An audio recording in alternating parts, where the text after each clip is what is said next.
ឧត្តមមានជ័យនៅល្ងាចថ្ងៃទី8ខែវិច្ឆិកាឆ្នាំ2025នេះកម្ពុជាថៃបានបន្តកែសម្រួលយុទ្ធោបករណ៍និងអាវុធធុនធនចេញពីតំបន់ចំនួននៅព្រំដែនក្នុងភូមិសាស្ត្រខេត្តឧត្តរមានជ័យត្រឡប់ទៅកាន់មូលដ្ឋានដើមវិញក្នុងជំហានទី2នៅដំណាក់កាលទី1ស្របតាមផែនការសកម្មភាពដែលត្រូវបានចុះហត្ថលេខាដោយលោកឧត្តមសេនីយ៍ឯកពៅហេងមេបញ្ជាការយោធាភូមិភាគទី4នៃព្រះរាជាណាចក្រកម្ពុជានិងឧត្តមសេនីយ៍តូវីរយុទ្ធរកស៊ីងមេបញ្ជាការកងទ័ពភូមិភាគទី2នៃព្រះរាជាណាចក្រថៃកាលពីថ្ងៃទី26ខែតុលាឆ្នាំ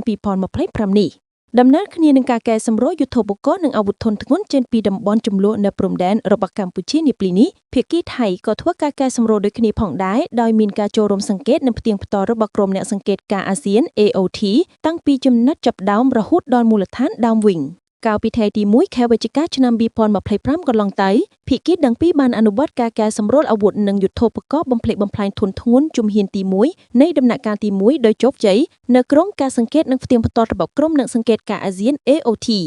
កម្ពុជានឹងបន្តធ្វើការយ៉ាងជិតស្និទ្ធជាមួយភាគីថៃដើម្បីធានាថាផែនការសកម្មភាពនេះនឹងត្រូវបានអនុវត្តឲ្យបានពេញលេញត្រឹមត្រូវមានប្រសិទ្ធភាពនិងប្រកបដោយតម្លាភាពសកម្មភាពខាងលើគឺជាការបង្ហាញយ៉ាងច្បាស់ពីកាយវិការសុឆន្ទៈនិងការបញ្ជាក់ពីការតាំងចិត្តបំមឹងម៉ាត់ឥតងាក់រេរបស់កម្ពុជាក្នុងការអនុវត្តសេចក្តីថ្លែងការណ៍រួមទីក្រុងកូឡាឡាំពួរស្តីពីសន្តិភាពរវាងកម្ពុជានិងថៃដែលត្រូវបានចុះហត្ថលេខាដោយសម្ដេចមហាបបួរធិបតីហ៊ុនម៉ាណែតនាយករដ្ឋមន្ត្រីកម្ពុជានិងនាយករដ្ឋមន្ត្រីថៃដោយមានលោកប្រធានាធិបតីសហរដ្ឋអាមេរិកដូណាល់ត្រាំនិងលោកនាយករដ្ឋមន្ត្រីម៉ាឡេស៊ីអាន់វ៉ាអ៊ីប្រាហ៊ីមធ្វើជាសាក្សីកាលពីថ្ងៃទី26ខែតុលាឆ្នាំ2025កន្លងទៅនេះជាមួយគ្នានេះកម្ពុជាសង្ឃឹមយ៉ាងមុតមមថាទាំងភាគីកម្ពុជានិងភាគីថៃនឹងអនុវត្តឲ្យបានពេញលេញនិងប្រកបដោយប្រសិទ្ធភាពនៅសេចក្តីថ្លែងការណ៍រួមទីក្រុងកូឡាឡាំពួរស្តីពីកិច្ចព្រមព្រៀងសន្តិភាពរវាងកម្ពុជានិងថៃដោយភាពស្មោះត្រង់សុឆន្ទៈនិងតម្លាភាពសម្ដៅចូលរួមចំណែកដល់ការលើកកម្ពស់សន្តិភាពស្ថិរភាពកិច្ចសហការភាព